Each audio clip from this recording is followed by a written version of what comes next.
നമസ്കാരം, weekly trend സെറ്റേഴ്സിലേക്ക് സ്വാഗതം. 5 trading സെഷനുകൾക്ക് പുറമെ ഒരു സ്പെഷ്യൽ മാർക്കറ്റ് സെഷൻ കൂടി ഉൾപ്പെട്ട വാരമാണ് അവസാനിച്ചത്. തെരഞ്ഞെടുപ്പുമായി ബന്ധപ്പെട്ട അനിശ്ചിതത്വങ്ങൾ നിലനിൽക്കെ ഉയർന്ന വോളറ്റിലിറ്റി തന്നെയാണ് പ്രതീക്ഷിക്കുന്നത്. എന്നാൽ തുടർച്ചയായി വിൽപ്പനക്കാരായി തുടർന്ന FII നെറ്റ് ബയേഴ്സായി മാറുന്നത് വിപണിയുടെ സമ്മർദ്ദത്തിന് അല്പം ആശ്വാസം നൽകുന്നുണ്ട്. വിപണിയുടെ പ്രതീക്ഷയ്ക്കൊത്ത് മികച്ച വിജയമല്ല ഭരണകക്ഷിക്ക് ലഭിക്കുന്നതെങ്കിൽ വിപണി ശക്തമായ വിൽപ്പനാ സമ്മർദ്ദത്തിന് സാക്ഷിയാകും. സ്ഥിതി മറിച്ചാണെങ്കിൽ, അതായത് 300 സീറ്റുകൾക്ക് മുകളിലുള്ള BJPയുടെ വിജയം വിപണിയിൽ ഒരു ഷാർപ്പ് റാലിക്കും കാരണമായേക്കാം. അങ്ങനെയെങ്കിൽ financials, autos, capital good, telecom, real estate മേഖലയിലെ ലാർജ് ക്യാപ് ഭീമന്മാരാകും ഈ റാലിക്ക് ചുക്കാൻ പിടിക്കുക. ബുൾസിന്റെ അപ്രതീക്ഷിത നീക്കമാണ് പോയ വാരത്തിൽ വിപണിയിൽ കാണാനായത്.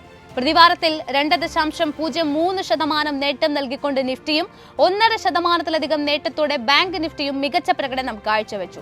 സെക്ടറൽ സൂചികകളിൽ 7% തിളക്കമാർന്ന പ്രകടനം കാഴ്ചവെക്കാൻ മെറ്റൽ സൂചികയ്ക്ക് സാധിച്ചപ്പോൾ 3.5% നേട്ടം എനർജി സൂചികയും കാത്തുവച്ചു. സർവകാല ഉയരത്തിലേക്ക് കുതിച്ചുയർന്ന BSE mid and small cap സൂചികകൾ 5 മുതൽ 5.5% വരെയും ഉയർന്നു. ആഗോള വിപണിയിലേക്ക് വന്നാൽ പ്രതീക്ഷിച്ചതിലും മികച്ച പണപ്പെരുപ്പ കണക്കുകളും ജെറോം പവലിന്റെ അനുകൂല പ്രസ്താവനകളും അമേരിക്കൻ വിപണികളെ ആവേശം കൊള്ളിച്ച വാരമായിരുന്നു കടന്നുപോയത്. ചരിത്രത്തിൽ ആദ്യമായി ഡൗ ജോൺസ് 40,000 മറികടക്കുകയും നാസ്ഡാക്ക്, S&P 500 സൂചികകൾ റെക്കോർഡ് ക്ലോസിംഗ് നടത്തിയതുമൊക്കെ കഴിഞ്ഞ വാരത്തിൽ നമ്മൾ കണ്ടു. പ്രതിവാര പ്രകടനം നോക്കുമ്പോൾ ഡൗ ജോൺസ്, നാസ്ഡാക്ക്, S&P 500 സൂചികകൾ യഥാക്രമം 1.24%, 2.11%, 1.54% നേട്ടത്തിലാണ് വ്യാപാരം അവസാനിപ്പിച്ചത്. മെയ് 19 ഫെഡ് ചെയർമാൻ ജെറോം പവലിന്റെ പ്രസ്താവനയോടുള്ള പ്രതികരണമായിരിക്കും തിങ്കളാഴ്ചത്തെ അമേരിക്കൻ വിപണികളിൽ കാണാനാവുക. മെയ് 20, 21 തീയതികളിലായി ജാനറ്റ് യെല്ലൻ അടക്കം വിവിധ ഫെഡ് അംഗങ്ങൾ വിവിധ ഇടങ്ങളിലായി സംസാരിക്കുന്നു. ഈ പ്രസ്താവനകളെയും വിപണി സൂക്ഷ്മമായി നിരീക്ഷിക്കും. മെയ് 22 ഏപ്രിലിലെ എക്സിസ്റ്റിംഗ് ഹോം സെയിൽസ് ഡാറ്റയാണ് വരാനിരിക്കുന്ന പ്രധാന ഡാറ്റ. സാമ്പത്തിക വളർച്ചയുടെ പ്രധാന സൂചകത്തിലൊന്നായ ഭവന വിപണിയുടെ വളർച്ചയുടെ ചിത്രം നിക്ഷേപകർക്ക് ലഭിക്കും. അന്ന് FOMC മീറ്റിംഗ് മിനിറ്റ്സും പ്രസിദ്ധീകരിക്കും. ഫെഡിന്റെ ഭാവി നടപടികളെക്കുറിച്ചുള്ള സൂചനകൾ ഈ ഡാറ്റയിൽ ഉണ്ടോ എന്നും നിക്ഷേപകർ ഉറ്റുനോക്കും. അന്ന് തന്നെ പ്രതിമാസ ക്രൂഡ് ഓയിൽ ഇൻവെന്ററി ഡാറ്റയും എത്തും. പോയ വാരത്തിലുണ്ടായ ഇൻവെന്ററി വർധനവ് തുടരുകയാണെങ്കിൽ ഡിമാൻഡ് കുറയുന്നു എന്ന അനുമാനം ശക്തമാകും. മെയ് 23 പ്രതിവാര ജോബ്ലെസ് ക്ലെയിംസ് ഡാറ്റയും റിപ്പോർട്ട് ചെയ്യും. കഴിഞ്ഞ വാരത്തിൽ അപ്രതീക്ഷിത കുറവ് രേഖപ്പെടുത്തിയത് താൽക്കാലികം മാത്രമാണോ എന്നതായിരിക്കും വിപണി വിലയിരുത്തുക. അന്ന് തന്നെ മെയ്യിലെ നിർമ്മാണ സർവീസ് മേഖലകളിലെ PMI ഡാറ്റയും S&P ഗ്ലോബൽ കോമ്പസൈറ്റ് PMI ഡാറ്റയും വരും. അമേരിക്കൻ സമ്പദ് വ്യവസ്ഥയുടെ വളർച്ച ശരിയായ ദിശയിലാണോ എന്ന് ഡാറ്റകളിൽ കൂടി നിക്ഷേപകർക്ക് വിലയിരുത്താം. അന്ന് തന്നെ വരുന്ന ന്യൂ ഹോം സെയിൽസ് ഡാറ്റയോടുകൂടി റിയൽ എസ്റ്റേറ്റ് മേഖലയുടെ യഥാർത്ഥ ചിത്രം നിക്ഷേപകർക്ക് ലഭിക്കും. മെയ് 24 എത്തുമ്പോൾ ഡ്യൂറബിൾ ഗുഡ്സ് ഓർഡർ ഡാറ്റയും നിക്ഷേപകർക്ക് ലഭിക്കും. നിർമ്മാണ മേഖലയുടെ ഗതിവിഗതികൾ ഈ ഡാറ്റയിലൂടെ നിക്ഷേപകർക്ക് വിലയിരുത്താം. യൂറോപ്പിലേക്ക് വരുമ്പോൾ അനുമാനങ്ങൾക്ക് അനുസൃതമായ ഡാറ്റകളായിരുന്നു വന്നത്. എന്നിരുന്നാലും സൂചികകളിൽ നേരിയ തോതിലുള്ള പ്രതിവാര നഷ്ടമാണ് കാണാൻ സാധിച്ചത്.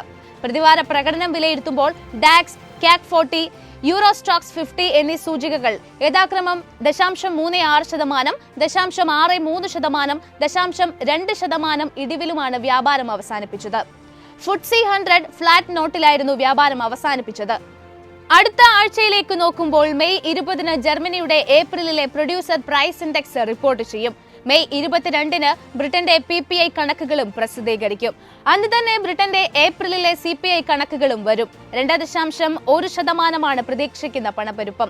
മാർച്ചിൽ 3.2% പണപ്പെരുപ്പം. May 23 France, Germany, Britain, eurozone എന്നിവിടങ്ങളിലെ നിർമ്മാണ സർവീസ് PMI ഡാറ്റകൾ വരും. സർവീസ് മേഖലയിലെ PMI 50 മുകളിൽ നിൽക്കുന്നത് ആശ്വാസകരമാണെങ്കിലും നിർമ്മാണ മേഖലയിൽ 50 താഴെ നിലനിൽക്കുന്നത് ആശങ്ക സൃഷ്ടിക്കുന്നുണ്ട്. മെയ് 24 ബ്രിട്ടന്റെ റീറ്റെയിൽ കോർ റീറ്റെയിൽ സെയിൽസ് ഡാറ്റയും വരും. ഇത് ലണ്ടൻ വിപണികളിൽ ചലനം സൃഷ്ടിക്കാൻ സാധ്യതയുണ്ട്. ഒപ്പം അന്ന് തന്നെ ജർമ്മനിയുടെ GDP ഡാറ്റയും റിപ്പോർട്ട് ചെയ്യും. ഈ ഡാറ്റയും നിക്ഷേപക ശ്രദ്ധയാകർഷിക്കും. ഭൂരിഭാഗം ഏഷ്യൻ വിപണികളിലും ബുൾസിന്റെ ആധിപത്യം തന്നെയായിരുന്നു കണ്ടത്. ജപ്പാന്റെ GDPയിൽ അപ്രതീക്ഷിത കുറവ് വന്നെങ്കിലും ചൈനയുടെ അനുകൂലമായ വ്യാവസായിക ഉൽപാദന കണക്കുകൾ വിപണികൾക്ക് ആവേശം പകർന്നു എന്ന് തന്നെ പറയാം.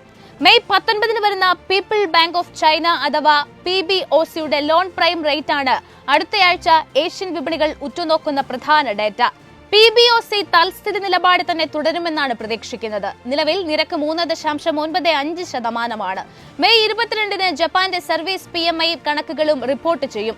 സാമ്പത്തിക പ്രതിസന്ധി നേരിടുന്ന ജപ്പാന് ഈ ഡാറ്റ നിർണായകമാകും. അന്ന് തന്നെ ഇന്തോനേഷ്യൻ സെൻട്രൽ ബാങ്കിന്റെ ധനനയ പ്രഖ്യാപനങ്ങളും നടത്തും.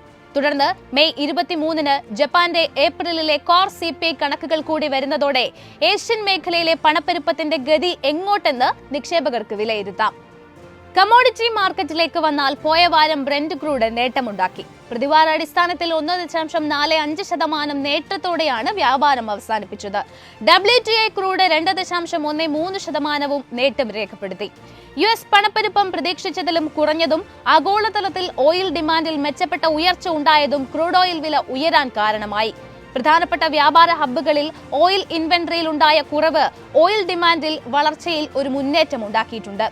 വരുന്ന ആഴ്ചയിൽ ക്രൂഡിനെ സംബന്ധിച്ച് പീപ്പിൾ ബാങ്ക് ഓഫ് ചൈനയുടെ മോണിറ്ററി പോളിസി ഡിസിഷൻ സ്വാധീനിക്കും.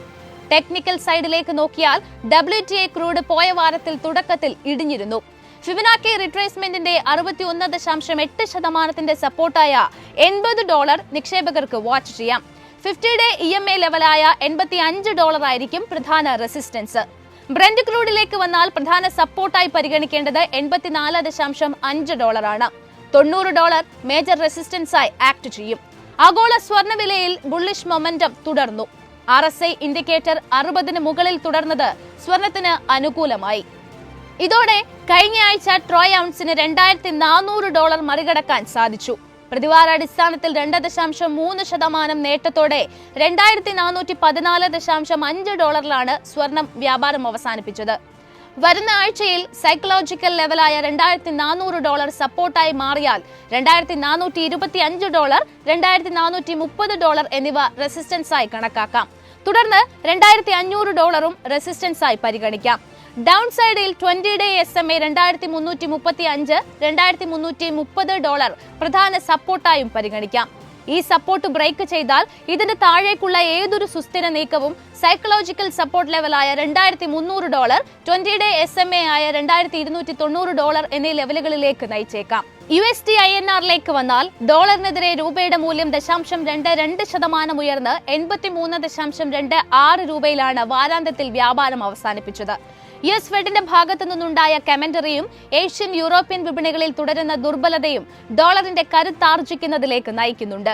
എങ്കിലും RBI US ഡോളർ വിറ്റഴിച്ചത് രൂപയ്ക്ക് പിന്തുണ നൽകിയെന്ന് അനലിസ്റ്റുകൾ വിലയിരുത്തുന്നു. ടെക്നിക്കൽ സൈഡിലേക്ക് വന്നാൽ വരുന്ന ആഴ്ചയിൽ 83.26, 83.24, 83.22 എന്നീ ലെവലുകൾ പ്രധാന റെസിസ്റ്റൻസ് ആയി പരിഗണിക്കാം.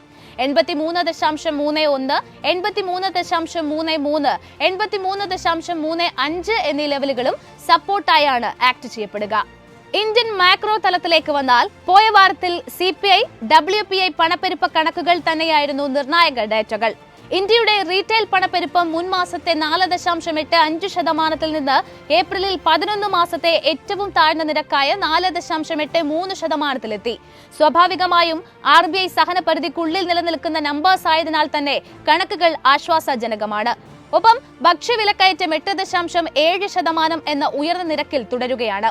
അതേസമയം ഇന്ത്യയുടെ മൊത്തവില സൂചിക അടിസ്ഥാനമാക്കിയുള്ള പണപ്പെരുപ്പം 13 മാസത്തെ ഏറ്റവും ഉയർന്ന നിരക്കിലേക്കാണ് ഉയർന്നത്. മാർച്ചിലെ 0.53%-ൽ നിന്ന് വാർഷികാടിസ്ഥാനത്തിൽ ഏപ്രിലിൽ 1.26%-ആയാണ് ഉയർച്ച രേഖപ്പെടുത്തിയിരിക്കുന്നത്.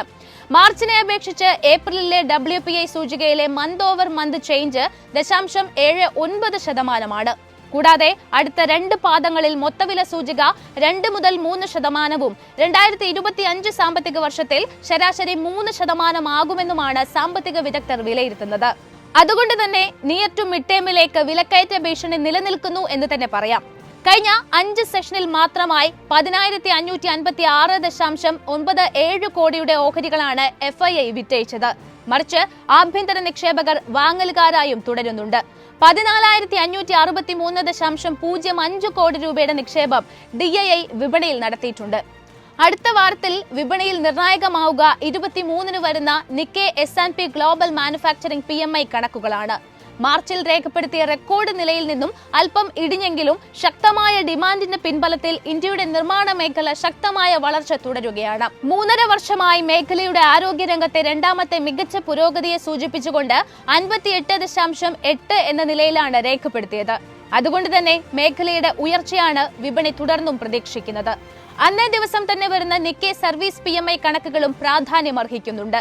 3.5 വർഷമായി മേഖലയുടെ ആരോഗ്യരംഗത്തെ രണ്ടാമത്തെ മികച്ച പുരോഗതിയെ സൂചിപ്പിച്ചുകൊണ്ട് 58.8 എന്ന നിലയിലാണ് രേഖപ്പെടുത്തിയത്.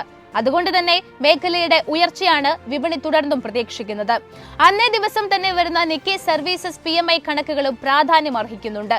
ഇന്ത്യയുടെ സർവീസ് സെക്ടർ വളർച്ച ഏപ്രിലിൽ 60.8 കുറവായിരുന്നു പ്രകടമാക്കിയത്. എങ്കിലും കഴിഞ്ഞ 14 വർഷത്തിനിടയിലെ ഏറ്റവും വേഗത്തിലുള്ള വളർച്ചയാണ് മേഖല കാഴ്ചവെക്കുന്നത്.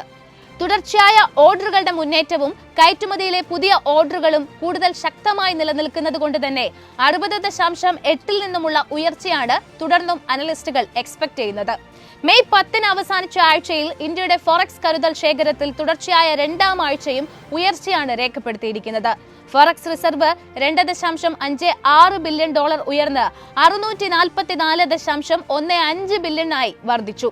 അതുകൊണ്ട് തന്നെ മെയ് 24 വരുന്ന ഫോറക്സ് റിസർവ് കണക്കുകളിൽ മുന്നേറ്റം തുടരുന്നുണ്ടോ എന്നതും വിപണി വിലയിരുത്തും.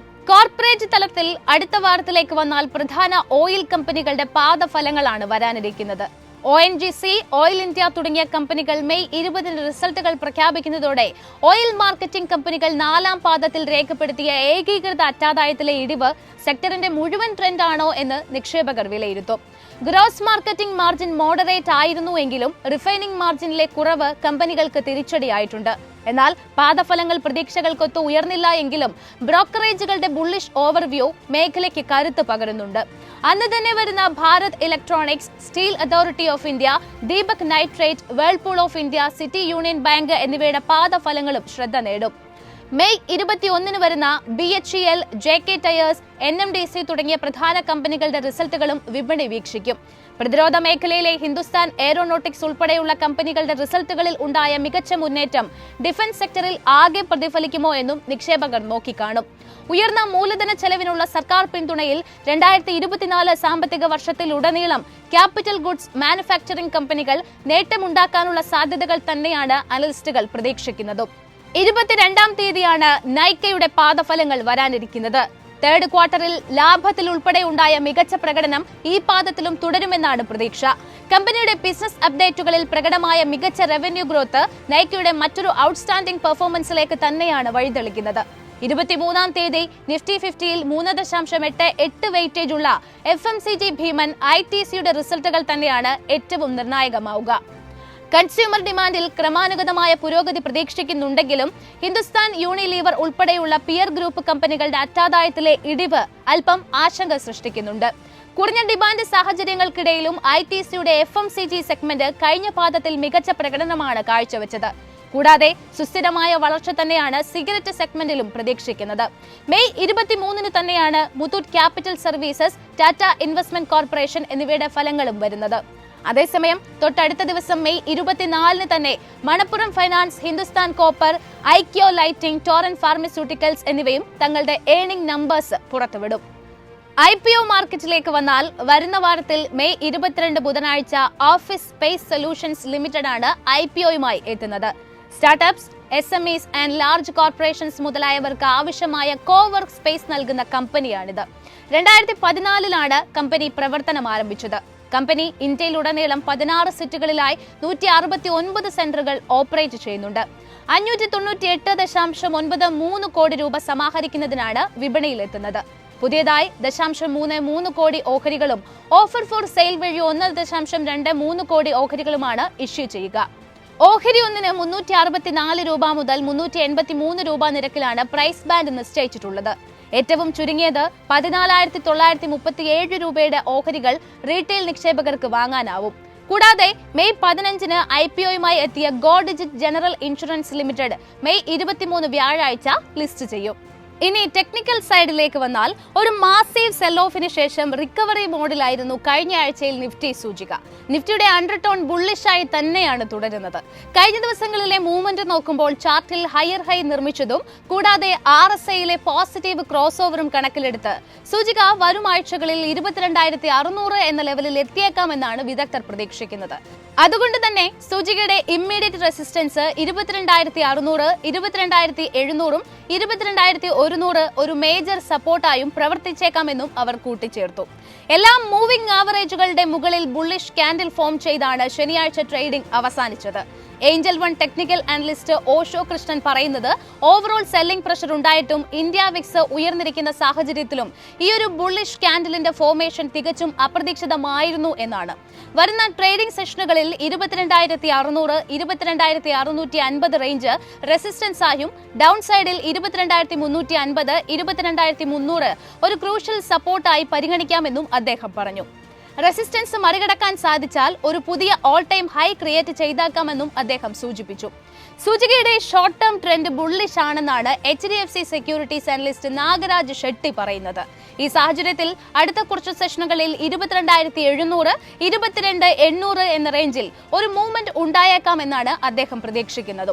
സൂചികയുടെ ഇമ്മീഡിയറ്റ് സപ്പോർട്ട് 22,320 ആകുമെന്നും അദ്ദേഹം പറഞ്ഞു വെക്കുന്നു. JM ഫൈനാൻഷ്യൽ ടെക്നിക്കൽ അനലിസ്റ്റ് തേജസ് ഷാ പറയുന്നത് നിഫ്റ്റിക്ക് 50-ഡേ EMAയും ക്രൂഷ്യൽ റെസിസ്റ്റൻസ് ആയ 22,200, 22,250 എന്ന ലെവലിന് മുകളിൽ ക്ലോസ് ചെയ്യാൻ സാധിച്ചത് നിർണായകമാണെന്നാണ്.